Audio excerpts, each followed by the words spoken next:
ভারতের স্বাধীনতা সংগ্রাম এই কথাটা শুনলেই আমাদের মাথায় কোন ছবিগুলো আসে? কয়েকজন পরিচিত নেতার মুখ, তাই না? কিন্তু এই যে এত বড় একটা আন্দোলন, এর পিছনে তো আরো হাজার হাজার মানুষ ছিলেন। তাদের কথা কিন্তু ইতিহাস বইতে সেভাবে পাওয়া যায় না। চলুন আজ আমরা সেই সব আড়ালের নায়কদের কথাই শুনি। স্বাধীনতার জন্য আসলে কারা লড়েছিলেন? প্রশ্নটা শুনতে খুব সোজা, কিন্তু উত্তরটা মোটেই সহজ না। শুধু কি কয়েকজন নেতা? একদমই না। এই লড়াইয়ের আসল জোরটা তো ছিল সাধারণ মানুষের হাতে, বিশেষ করে নারীরা, ছাত্রছাত্রীরা আর সেই সব মানুষেরা যাদেরকে সমাজ সব সময় পেছনেই রাখতে চেয়েছে। চলুন আজ তাদের সেই অবিশ্বাস্য গল্পগুলোই শুনে নেওয়া যাক। তাহলে চলুন শুরু করা যাক সেই সব বিস্তৃত যোদ্ধাদের দিয়ে, মানে নারীদের কথা বলছি। তারা শুধু ঘরের চৌকাঠ পেরিয়ে রাস্তায় নামেননি, দরকার পড়লে অস্ত্র হাতে তুলে নিতেও কিন্তু এক মুহূর্ত ভাবেননি। স্বাধীনতা সংগ্রামে নারীদের ভূমিকাটা কিন্তু জানেন, একদিনে তৈরি হয়নি। সময়ের সাথে সাথে এটা বদলেছে। যেমন ধরুন ১৯০৫-এর বঙ্গভঙ্গ বিরোধী আন্দোলন থেকে শুরু করে একেবারে ১৯৪২-এর ভারত ছাড়ো আন্দোলন পর্যন্ত তাদের প্রতিবাদের ধরনটাই পাল্টে গেছে। প্রথমে হয়তো ছিল পিকেটিং বা খদ্দর বিক্রি, মানে অহিংস আন্দোলন, কিন্তু সেটাই পরে হয়ে দাঁড়ালো গোপন রেডিও স্টেশন চালানো, এমনকি সশস্ত্র বিপ্লব। এই যে জার্নিটা, এই স্লাইডে সেটাই তুলে ধরা হয়েছে। ঠিক তাই, পরিস্থিতি যত জটিল হতে থাকলো, আন্দোলনের পথও ততটাই র্যাডিক্যাল হয়ে উঠল। একটা সময় এলো যখন অনেক বিপ্লবী নারী বুঝতে পারলেন যে শুধু অহিংসা দিয়ে হয়তো স্বাধীনতা আসবে না। আর ঠিক তখনই সংগ্রামের একটা নতুন অধ্যায় শুরু হলো। আর এই নতুন অধ্যায়ের প্রস্তুতির জন্যই কিন্তু দীপালি সংঘের মতো সংগঠনগুলো তৈরি হয়েছিল। বাইরে থেকে দেখলে কি মনে হবে যে এটা হয়তো মেয়েদের পড়াশোনার জন্য একটা সংস্থা, কিন্তু আসল উদ্দেশ্যটা ছিল একেবারে অন্য। এর আড়ালেই চলত বিপ্লবের পাঠ, মানে সমাজসেবার একটা মুখোশ পরে ভবিষ্যতের বিপ্লবীদের তৈরি করা হচ্ছিল। এই যে বদলটা, এর সবচেয়ে বড় উদাহরণ যদি কাউকে বলতে হয়, তিনি হলেন প্রীতিলতা ওয়াদ্দেদার। ভাবুন একবার, চট্টগ্রামে ইউরোপিয়ান ক্লাবে তার সেই দুঃসাহসিক আক্রমণ, এটা তো চোখে আঙুল দিয়ে দেখিয়ে দিয়েছিল যে নারীরা শুধু পোরাটনকে সমর্থন করে না, তারা সামনে থেকে নেতৃত্বও দিতে পারে। আর শেষে ধরা পড়ার অপমান এড়াতে তার সেই আত্মহুতি, সে তো ইতিহাসের পাতায় একটা অমর গল্প হয়ে আছে। অবশ্য প্রীতিলতা একা ছিলেন না। বীণা দাসের কথাই ধরুন, সরাসরি গভর্নরের উপর গুলি চালানোর চেষ্টা, বা কল্পনা দত্তের সশস্ত্র সংগ্রামে যোগ দেওয়া। আর মাতঙ্গিনী হাজরা ৭৩ বছর বয়সে একটা পুরো মিছিলকে নেতৃত্ব দিয়ে শহীদ হলেন। এই প্রত্যেকটা ঘটনা সাহসিকতার এক একটা মাইলফলক। তাদের গল্পগুলো শুনলেই বোঝা যায় স্বাধীনতার জন্য নারীদের আত্মত্যাগ ঠিক কতটা বিশাল ছিল।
নারীদের কথা তো হলো, এবার আসা যাক ছাত্র সমাজের কথায়। সত্যি বলতে এই সংগ্রামের আগুনে ঘি ঢালার কাজটা কিন্তু তারাই করেছিল। এমন একটা সময় ছিল যখন বড় বড় নেতারা হয় জেলে, না হলে নির্বাসনে। তখন এই ছাত্ররাই কিন্তু আন্দোলনের মশালটা জ্বালিয়ে রেখেছিল। তো ছাত্রছাত্রীদের এই বাড়তে থাকা শক্তি দেখে ব্রিটিশ সরকার বেশ ভয় পেয়ে গেল। আর তাদের দমানোর জন্য কি করল? জারি করল কুখ্যাত কার্লাইল সার্কুলার। এর মানেটা খুব সোজা, রাজনীতি করলেই স্কুল কলেজ থেকে সোজা বের করে দেওয়া হবে, ব্যাস। কিন্তু ব্রিটিশরা যা ভেবেছিল হলো ঠিক তার উল্টো। এই সার্কুলারটা ছাত্রদের ভয় তো দেখাতেই পারল না, বরং তাদের আরও একজোট করে দিল। আর তাদের জবাবটাও এলো খুব তাড়াতাড়ি এবং খুবই সংগঠিতভাবে। আর সেই জবাবটা কি ছিল? অ্যান্টি সার্কুলার সোসাইটি, কার্লাইল সার্কুলারের একেবারে সপার জবাব। এর কাজ ছিল দুটো: এক, ব্রিটিশদের আদেশের বিরুদ্ধে দাঁড়ানো, আর দুই, যেসব ছাত্রছাত্রীকে স্কুল থেকে বের করে দেওয়া হয়েছে তাদের পড়াশোনার দায়িত্ব নেওয়া। বলতে পারেন ব্রিটিশদের গালে এটা ছিল একটা কষিয়ে চর। দেখতে দেখতে এই ছাত্র আন্দোলন কিন্তু আর শুধু মিটিং মিছিলের মধ্যে আটকে রইল না। প্রতিবাদী ছাত্রছাত্রীরা এবার সরাসরি সশস্ত্র সংগ্রামের পথ ধরল। আর এর সবচেয়ে বড় উদাহরণ কলকাতার বুকে ঘটে যাওয়া সেই রোমহর্ষক ঘটনাটা। সালটা 1930, 8ই ডিসেম্বর। বিনয়, বাদল, দীনেশ, বেঙ্গল ভলেন্টিয়ার্সের এই 3 তরুণ সোজা ঢুকে পড়লেন ব্রিটিশদের ক্ষমতার একেবারে প্রাণকেন্দ্রে, রাইটার্স বিল্ডিংয়ে। তাদের টার্গেটকে কুখ্যাত কারা ইন্সপেক্টর কর্নেল সিমসন। এরপর বিল্ডিংয়ের অলিন্দে যে গুলির লড়াই শুরু হলো সেটা ইতিহাসে অলিন্দ যুদ্ধ নামে পরিচিত। এই একটা ঘটনা কিন্তু গোটা ব্রিটিশ সাম্রাজ্যের ভিত নাড়িয়ে দিয়েছিল। আচ্ছা,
এবার আমরা এমন একটা লড়াইয়ের কথা বলবো যা ছিল আরও অনেক বেশি কঠিন, আরও জটিল।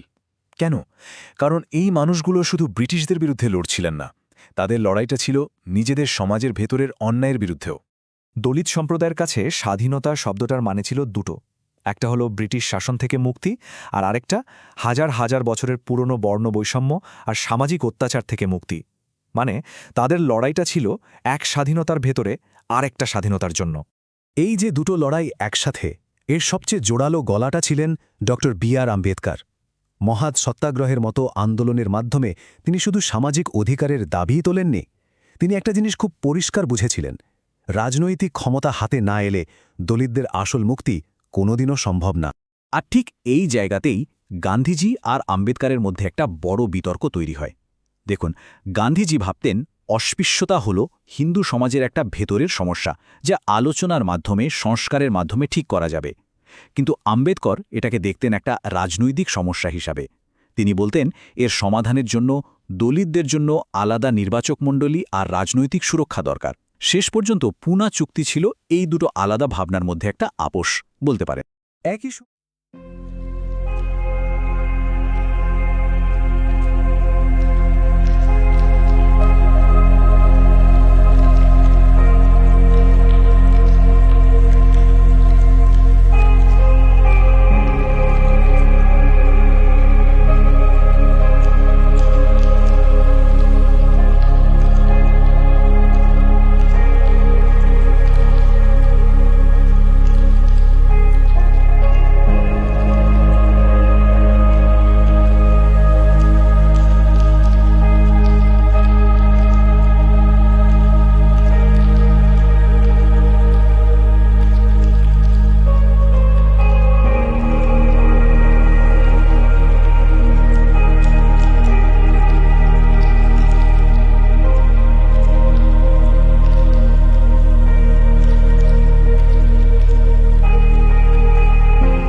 বাংলায় কিন্তু আরেকটা আন্দোলন চলছিল, নমশূদ্র সম্প্রদায়।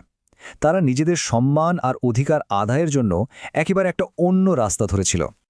হরিচাঁদ ঠাকুরের হাত ধরে শুরু হয়েছিল মতুয়া আন্দোলন। এটা ছিল মূলত একটা সামাজিক আর আধ্যাত্মিক আন্দোলন। মানে বর্ণব্যবস্থার একেবারে নিচে চাপা পড়ে থাকা নমশূদ্রদের জন্য এই আন্দোলনটা একটা নতুন পরিচয়, একটা নতুন আত্মবিশ্বাস নিয়ে এসেছিল। পরে হরিচাঁদ ঠাকুরের ছেলে গুরুচাঁদ ঠাকুর এই আন্দোলনটাকে একটা নতুন দিশা দেখান। তিনি একটা খুব জরুরি কথা বুঝেছিলেন: সামাজিকভাবে বা রাজনৈতিকভাবে শক্তিশালী হতে গেলে পড়াশোনার কোনো বিকল্প নেই। আর তাই তার নেতৃত্বে মতুয়া আন্দোলন শিক্ষাকেই তাদের প্রধান লক্ষ্য বানিয়ে নিল, আর এটাই নমশূদ্র জাগরণে একটা নতুন যুগের সূচনা করেছিল। তাহলে সব মিলিয়ে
আচ্ছা, ভারতের স্বাধীনতা সংগ্রামের কথা বললেই ঠিক কাদের কথা আমাদের মাথায় আসে, মানে কোন মুখগুলো ভেসে ওঠে?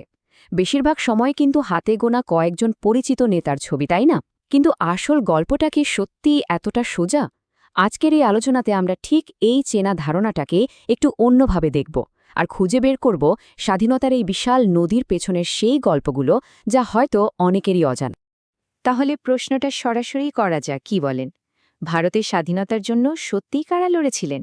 মানে সেই মানুষগুলো কারা, যাদের ছাড়া হয়তো স্বাধীনতার লড়াইটা অনেকটাই ফিকে হয়ে যেত? চলুন, এই উত্তরটাই আজ আমরা একসাথে খুঁজব। আমাদের আজকের পুরো আলোচনাটাই কিন্তু এই একটা ধারণার উপর দাঁড়িয়ে আছে।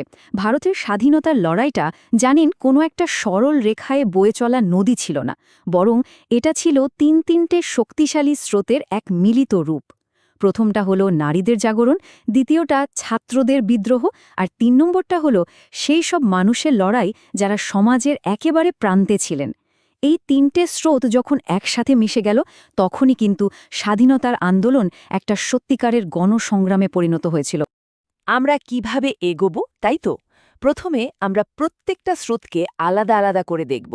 নারীদের কথা বলবো, তারপর ছাত্রদের কথা, আর সব শেষে থাকবে প্রান্তিক মানুষদের লড়াই। আর একদম শেষে গিয়ে দেখব কিভাবে এই ৩টে ধারা মেলেমিশে একাকার হয়ে গিয়েছিল। আচ্ছা, তাহলে আর দেরি না করে শুরু করা যাক আমাদের প্রথম স্রোত দিয়ে, নারী স্রোত। চলুন দেখি কিভাবে নারীরা ঘরের চৌকাঠ পেরিয়ে এসে একেবারে সংগ্রামের সামনের সারিতে দাঁড়িয়েছিলেন। গল্পের শুরুটা কিন্তু হয়েছিল অনেক আগে, ১৯০৫ সালে, যখন ব্রিটিশরা বঙ্গভঙ্গের সিদ্ধান্ত নিল আর তার বিরুদ্ধে সারা বাংলা উত্তাল হয়ে উঠল। ঠিক তখনই কিন্তু নারীরা প্রথমবার এত বড় আকারের রাজনীতির ময়দানে নেমে এলেন।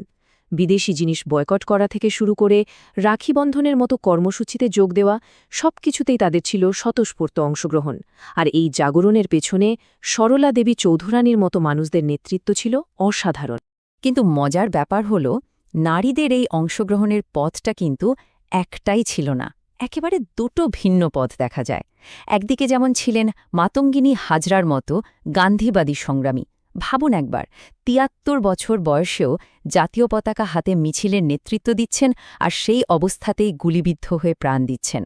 আবার ঠিক তার উল্টো দিকে ছিলেন প্রীতিলতা ওয়াদ্দেদারের মতো সশস্ত্র বিপ্লবীরা, যারা মনে করতেন অহিংসা নয়, সরাসরি অস্ত্র হাতে নিয়েই ব্রিটিশদের জবাব দিতে হবে। এই টাইমলাইনটা দেখলে ব্যাপারটা আরও পরিষ্কার হয়ে যাবে। দেখুন কিভাবে সময়ের সাথে সাথে নারীদের ভূমিকাটা বদলে যাচ্ছে। ১৯০৫-এ যা ছিল মূলত আন্দোলনকে সমর্থন করা, সেটাই কিন্তু ১৯৩০-এর দশকে গিয়ে সরাসরি সশস্ত্র নেতৃত্ব, আর ১৯৪২-এ এসে একটা গণ আন্দোলনের চালিকা শক্তিতে পরিণত হল। তার মানে তারা শুধু আন্দোলনের অংশ ছিলেন না, তারা আন্দোলনকে নেতৃত্ব দিচ্ছিলেন। আর দেখুন, এটা শুধু আজকের দিনের কথা নয়, সেই সময়ও কিন্তু ব্যাপারটা সবাই লক্ষ্য করেছিল। তখনকার একটা বিখ্যাত পত্রিকা, বামাবোধিনী পত্রিকা, কি লিখছে দেখুন, পুরুষদের মতো নারীরাও স্বদেশী ব্রত গ্রহণ করছেন। মানে তাদের এই অংশগ্রহণটা এতটাই জোরালো ছিল যে সেটা সেই সময় সংবাদ মাধ্যমেও উঠে এসেছিল। তো নারীদের কথা তো হলো, চলুন এবার ডুব দেয়া যাক আমাদের দ্বিতীয় স্রোতে, ছাত্রস্রোত। দেখব কিভাবে ছাত্র সমাজ হয়ে উঠেছিল এ বিদ্রোহের আসল ইঞ্জিন। ছাত্র আন্দোলনের আগুনটা কিন্তু জ্বালিয়েছিল ব্রিটিশরাই। তাদেরই একটা ভুল সিদ্ধান্ত বুমেরাং হয়ে গিয়েছিল। ১৯০৫ সালে সরকার একটা সার্কুলার জারি করল, নাম কার্লাইল সার্কুলার। সোজা কথায় বলা হলো, ছাত্ররা রাজনীতি করলে স্কুল থেকে তাড়িয়ে দেওয়া হবে। কিন্তু ফল হলো ঠিক উল্টো। এই দমনপীড়ন ছাত্রদের আরও বেশি করে ব্রিটিশ বিরোধী করে তুলল, আর জন্ম দিল এক সংগঠিত প্রতিবাদের। ব্রিটিশদের সার্কুলারের জবাবে ছাত্ররা কি করল জানেন? তারা তৈরি করল অ্যান্টি সার্কুলার সোসাইটি। শচীন্দ্র প্রসাদ বসুর নেতৃত্বে এই সংগঠনটা শুধু সার্কুলারের বিরোধিতাই করল না, বরং যেসব ছাত্রদের স্কুল কলেজ থেকে বের করে দেওয়া হচ্ছিল, তাদের জন্য বিকল্প জাতীয় শিক্ষার ব্যবস্থাও করে ফেলল। ভাবা যায় কতটা সংগঠিত ছিল তাদের প্রতিরোধ। ছাত্র আন্দোলন কিন্তু শুধু মিটিং মিছিল বা বয়কটে আটকে ছিল না, ধীরে ধীরে তা সশস্ত্র রূপ নিতে শুরু করে। আর এর সবচেয়ে বিখ্যাত, সবচেয়ে দুঃসাহসিক উদাহরণ হল ১৯৩০ সালের অলিন্দ যুদ্ধ। বেঙ্গল ভলেন্টিয়ার্স বা বিভির ৩ জন তরুণ সদস্য, বিনয়, বাদল, দীনেশ, শটান ঢুকে পড়লেন ব্রিটিশদের ক্ষমতার একেবারে কেন্দ্রে, কলকাতার রাইটার্স বিল্ডিং। এই ঘটনাটা ছিল একেবারে ফিল্মি কায়দায়। প্রথমত ওরা ছদ্মবেশে রাইটার্স বিল্ডিংয়ে ঢোকেন, তারপর জেলের কুখ্যাত ইন্সপেক্টর জেনারেল কর্নেল সিম্পসনকে গুলি করে হত্যা করেন। আর এরপর শুরু হয় বিল্ডিংয়ের করিডোরে ব্রিটিশ পুলিশের সঙ্গে এক অসম লড়াই, যা ইতিহাসে অলিন্দ যুদ্ধ নামে পরিচিত হয়ে যায়।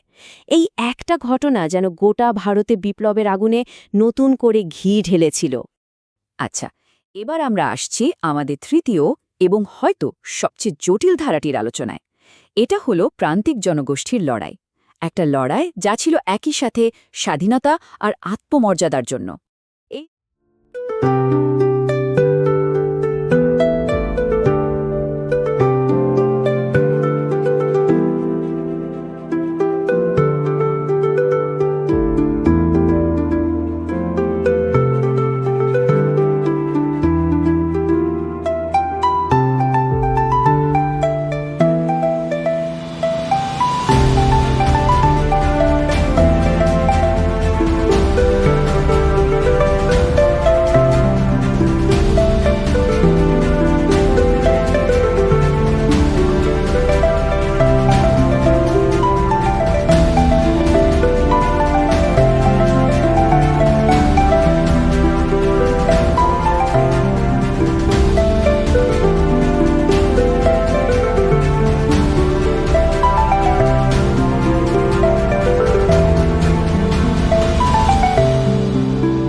দলিত এবং অন্যান্য প্রান্তিক মানুষদের কাছে স্বাধীনতার লড়াইটা ছিল আসলে দুটো লড়াই।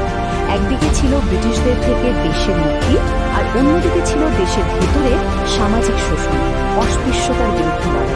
মানে তাদের একদিকে লড়তে হচ্ছিল বিদেশি শক্তির সাথে, আর একদিকে নিজেদের সমাজের ভেতরে অবিচারের সাথে। আর এই মুক্তির পথটা ঠিক কী হবে তা নিয়ে সেই সময় দুই প্রধান নেতার মধ্যে কিন্তু একটা বড়সড় বিতর্ক ছিল। গান্ধীজি মনে করতেন অস্পৃশ্যতা হিন্দু সমাজের একটা রোগ, যা ভেতর থেকে সারিয়ে তুলতে হবে।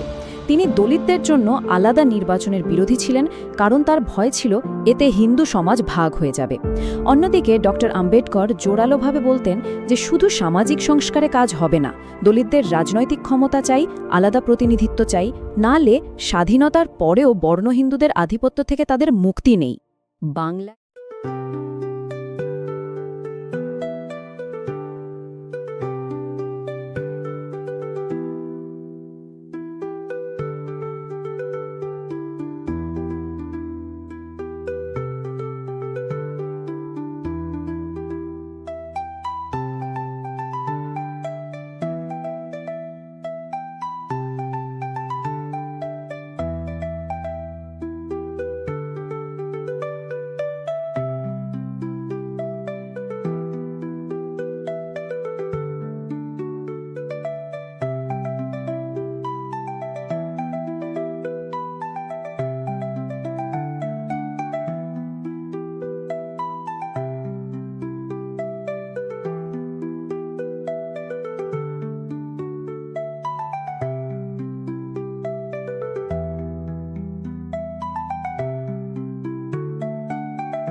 যদি এই প্রান্তিক মানুষদের জাগরণের একটা উদাহরণ দেখতে হয় তাহলে মতুয়া আন্দোলনের কথা বলতেই হবে। হরিচাঁদ ঠাকুরের হাত ধরে যে আন্দোলন শুরু হয়েছিল তা নমশূদ্র সম্প্রদায়ের সামাজিক আর আধ্যাত্মিক মুক্তির এক নতুন দিগন্ত খুলে দিয়েছিল।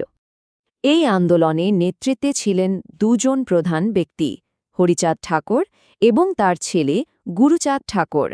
হরিচাঁদ ঠাকুর মতুয়া ধর্মের মাধ্যমে এই মানুষদের আত্মবিশ্বাস আর ঐক্য ফিরিয়ে দিয়েছিলেন, আর গুরুচাঁদ ঠাকুর জোর দিয়েছিলেন শিক্ষার ওপর। তিনি বুঝেছিলেন শিক্ষা ছাড়া আসল মুক্তি সম্ভব নয়, আর এই কাজের জন্যই তাকে নমশূদ্র নবজাগরণের জনক বলা হয়।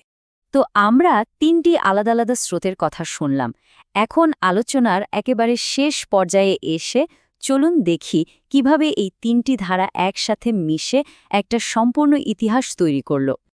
আমরা যেখান থেকে শুরু করেছিলাম সেখানেই ফিরে এলাম। নারী, ছাত্র এবং প্রান্তিক মানুষ, এই তিনটে স্রোত যখন একসাথে মিলে গেল তখনই ভারতের স্বাধীনতা সংগ্রামটা আর শুধু কিছু নেতার আন্দোলন থাকল না, এটা হয়ে উঠল একটা সত্যিকারের গণ আন্দোলন। তাদের এই মিলিত শক্তিই কিন্তু ব্রিটিশ সাম্রাজ্যের ভিত কাঁপিয়ে দিয়েছিল। তাহলে আজকের আলোচনা থেকে মূল তিনটে বিষয় কি কি? প্রথমত, নারীরা শুধু সমর্থক ছিলেন না, তারা ছিলেন কৌশলগত নেতা, অহিংস এবং সশস্ত্র দুই পথেই। দ্বিতীয়ত, ছাত্ররা ছিল আন্দোলনের আসল শক্তি, যারা ঝুঁকি নিতে বা নতুন পথে হাঁটতে ভয় পায়নি। আর তৃতীয়ত, প্রান্তিক মানুষেরা স্বাধীনতার লড়াইয়ে একটা নতুন মাত্রা যোগ করেছিলেন। তারা শিখিয়েছিলেন যে দেশের স্বাধীনতার সাথে সাথে সামাজিক ন্যায়বিচারও ততটাই জরুরি। আমরা যে ইতিহাসটা পড়ি বা জানি তার বাইরেও যে আরও কত মানুষের আত্মত্যাগ, কত লড়াইয়ের গল্প লুকিয়ে আছে তা হয়তো আমরা কোনোদিনও পুরোপুরি জানতে পারব না। কিন্তু এই প্রশ্নটা রেখে যাওয়া যাক, এই মহান সংগ্রামের আর কতগুলো না বলা কথা আমাদের শোনার অপেক্ষায় রয়েছে। বিংশ শতাব্দীর বাংলা মানে কিন্তু স্বাধীনতার কোনো একটা সরল গল্প নয়, বরং এটা ছিল অনেকগুলো আলাদা আলাদা সংগ্রামের এক জটিল ইতিহাস। চলুন আজ সেই উত্তাল সময়ের কিছু শক্তিশালী আন্দোলনের গভীরে গিয়ে দেখি ঠিক কি ঘটছিল তখন। এই পুরো সময়টাকে ঠিকভাবে বুঝতে হলে আমরা মূলত 5টা বিষয় নিয়ে কথা বলবো। প্রথমে দেখব বাংলার সেই অস্থিরতার যুগ, তারপর সশস্ত্র বিপ্লবীদের কথা, নারীদের নেতৃত্বের কথা, দলিতদের সংগ্রাম এবং সবশেষে দেশভাগের সেই মর্মান্তিক পরিণতির কথা। তো সব কিছু শুরু হয়েছিল একটা ঘটনা থেকে, একটা স্ফুলিঙ্গ থেকে। চলুন আগে সেই ঘটনাটা দেখি, যা কিনা প্রতিরোধের আগুনে গোটা বাংলাকে জ্বালিয়ে দিয়েছিল। ব্রিটিশরা বলছিল এটা নাকি স্রেফ একটা প্রশাসনিক সিদ্ধান্ত, কিন্তু আসলে বাঙালিরা এর মধ্যে তাদের সেই পুরনো ভাগ করো ও শাসন করো নীতির ভয়ঙ্কর চালটা দেখতে পেয়েছিল। আর এর ফলেই কিন্তু গোটা বাংলা জুড়ে শুরু হয়ে যায় তীব্র এক রাজনৈতিক অস্থিরতা। আর এই অস্থিরতা থেকেই জন্ম নিল এমন কিছু গুপ্ত সমিতি যারা বিশ্বাস করত যে অহিংসা দিয়ে নয় বরং সশস্ত্র সংগ্রাম করেই একমাত্র মুক্তি আসতে পারে। অনুশীলন সমিতি বা যুগান্তরের মতো সংগঠনগুলো তখন একদম গোপনে কাজ করত। তাদের প্রধান লক্ষ্যই ছিল ছাত্র আর যুবকদের একজোট করে ব্রিটিশ শাসনের বিরুদ্ধে সশস্ত্র একটা প্রতিরোধ গড়ে তোলা। কিন্তু প্রশ্ন হল, এই যে লড়াই, তার জন্য অস্ত্র বা টাকা এগুলো আসবে কোথা থেকে? উত্তরটা ছিল রাজনৈতিক ডাকাতি। এটা কিন্তু কোনো ব্যক্তিগত লাভের জন্য লুটপাট ছিল না, এর একমাত্র উদ্দেশ্যই ছিল বিপ্লবের জন্য তহবিল জোগাড় করা। এর একটা দুর্দান্ত দুঃসাহসিক উদাহরণ ছিল হিলি মেল ডাকাতি। প্রফুল্ল নারায়ণ সান্যালের নেতৃত্বে বিপ্লবীরা চলন্ত ট্রেনে ব্রিটিশ সরকারের টাকা লুট করার এক রোমাঞ্চকর পরিকল্পনা করেছিলেন। আর তাদের পরিকল্পনাটা ছিল একেবারে নিখুঁত। ভাবুন একবার, প্রথমে টেলিফোনের তার কেটে দিয়ে স্টেশনটাকে পুরো বিচ্ছিন্ন করে দেওয়া, তারপর বন্দুকের মুখে যাত্রীদের নিয়ন্ত্রণে রাখা, আর শেষে টাকার ব্যাগটা হাতে পেয়েই গুলি আর স্লোগান দিয়ে এমন একটা বিশৃঙ্খলা তৈরি করা যাতে পালানোর পথটা একদম পরিষ্কার হয়ে যায়। প্রত্যেকটা ধাপ ছিল দারুণভাবে সাজানো। আসলে হিলির ঘটনাটা কিন্তু একা ছিল না। 1930-এর দশকের শুরুর দিকে পুরো উত্তরবঙ্গ জুড়েই এই ধরনের বিপ্লবী কার্যকলাপের একটা ঢেউ উঠেছিল, যা ব্রিটিশ প্রশাসনকে রীতিমতো নাড়িয়ে দিয়েছিল। কিন্তু বন্দুক আর বোমাই কি স্বাধীনতার একমাত্র পথ ছিল? একদমই না। ঠিক ওই সময়ে বাংলায় আরও এক ধরনের প্রতিরোধ দানা বাঁধছিল, যার মূল শক্তিটাই ছিল অহিংসা। আর এই অহিংস সংগ্রামের একজন অবিস্মরণীয় মুখ হয়ে উঠেছিলেন মাতঙ্গিনী হাজরা। লবণ সত্যাগ্রহ হোক বা ভারত ছাড়ো আন্দোলন, গান্ধীর ডাকে প্রায় প্রত্যেকটা প্রতিবাদেই তিনি ছিলেন একেবারে সামনের সারিতে। ভাবতে পারেন ৭২ বছর বয়সে একজন মানুষ প্রায় ৬,০০০ লোকের এক বিশাল মিছিলকে নেতৃত্ব দিচ্ছেন। দেশের জন্য তার সামুত্রেজনা আর নিষ্ঠা ছিল ঠিক এই পর্যায়ের। শেষ পর্যন্ত ব্রিটিশ পুলিশের গুলিতে তিনি মারা যান, কিন্তু তার আগে পর্যন্ত তিনি ভারতের পতাকাটা হাত থেকে ফেলেননি, এক চুলো পিছু হটেননি। তার এই আত্মত্যাগই তাকে ভারতের স্বাধীনতার ইতিহাসে এক অমর প্রতীকে পরিণত করেছে। আচ্ছা, ব্রিটিশদের বিরুদ্ধে এই লড়াইয়ের পাশাপাশি কিন্তু বাংলায় আরও একটা লড়াই চলছিল। সেটা ছিল সামাজিক ন্যায় আর রাজনৈতিক পরিচয়ের লড়াই, যেটা লড়ছিল বাংলার তথাকথিত নিম্নবর্ণের বা দলিত সম্প্রদায়গুলো। এদের মধ্যে বিশেষ করে নমশূদ্র আর রাজবংশীরা ছিল একেবারে সামনের সারিতে। বহু শতকের বঞ্চনা আর অসাম্যের বিরুদ্ধে দাঁড়িয়ে তারা নিজেদের অধিকার আর পরিচয়ের জন্য এক শক্তিশালী আন্দোলন গড়ে তুলেছিল। কিন্তু মজার ব্যাপার হল, এই দলিত আন্দোলন কিন্তু এক পথে চলেনি। তাদের নেতারা দুটো শিবিরে ভাগ হয়ে গিয়েছিলেন। একদিকে ছিলেন যোগেন্দ্রনাথ মণ্ডল, যিনি মুসলিম লীগের সঙ্গে জোট গড়তে চেয়েছিলেন, আর অন্যদিকে ছিলেন প্রমথরঞ্জন ঠাকুর, যিনি কংগ্রেসের সঙ্গে হাত মিলিয়েছিলেন। যোগেন্দ্রনাথ মণ্ডলের আশা ছিল মুসলিম লীগের সঙ্গে জোট করলে ভবিষ্যতে যে পাকিস্তান রাষ্ট্র তৈরি হবে সেখানে দলিতদের অধিকার সুরক্ষিত থাকবে। আর এই বিশ্বাস থেকেই তিনি পাকিস্তানের প্রথম আইন ও শ্রমমন্ত্রীও হয়েছিলেন। কিন্তু তার স্বপ্ন ভাঙতে খুব বেশি দিন সময় লাগেনি। পাকিস্তানে যেভাবে সংখ্যালঘুদের ওপর অত্যাচার হচ্ছিল তা দেখে তিনি গভীর হতাশায় পদত্যাগ করেন। তার এই কথাগুলো আসলে সেই স্বপ্নভঙ্গেরই এক করুণ দলিল। এতগুলো সংগ্রামের পর অবশেষে ১৯৪৭ সাল এলো, আর তার সঙ্গে এলো দেশভাগ। এই একটা ঘটনাই বাংলার ভবিষ্যতের গতিপথকে চিরদিনের মতো বদলে দিয়ে গেল। দেশভাগের সবচেয়ে মর্মান্তিক শিকার হয়েছিলেন দলিতরা, বিশেষ করে নমশূদ্ররা। নিজেদের ভিটেমাটি সবকিছু হারিয়ে লক্ষ লক্ষ মানুষ তখন শরণার্থী হয়ে পশ্চিমবঙ্গে আসতে বাধ্য হন। আর এর ফলে তাদের লড়াইয়ের ধরনটাই পুরো বদলে গেল। এতদিন ধরে যে লড়াইটা ছিল রাজনৈতিক অধিকারের, এখন সেটা হয়ে দাঁড়ালো শুধু বেঁচে থাকার আর একটু মাথা গুঁজার ঠাঁই খোঁজার লড়াই। তাহলে শেষ পর্যন্ত বিংশ শতাব্দীর বাংলার ইতিহাস আমাদের এটাই দেখায় যে স্বাধীনতা শব্দটার কোনো একটা নির্দিষ্ট মানে হয় না। সশস্ত্র বিপ্লবী, অহিংস সত্যাগ্রহী বা পরিচয়ের জন্য লড়তে থাকা দলিত, প্রত্যেকের কাছেই স্বাধীনতার অর্থ ছিল ভিন্ন। আর দেশভাগের পর তো লক্ষ লক্ষ মানুষের কাছে সেই স্বাধীনতার লড়াইটা হয়ে উঠেছিল কেবলই বেঁচে থাকার লড়াই।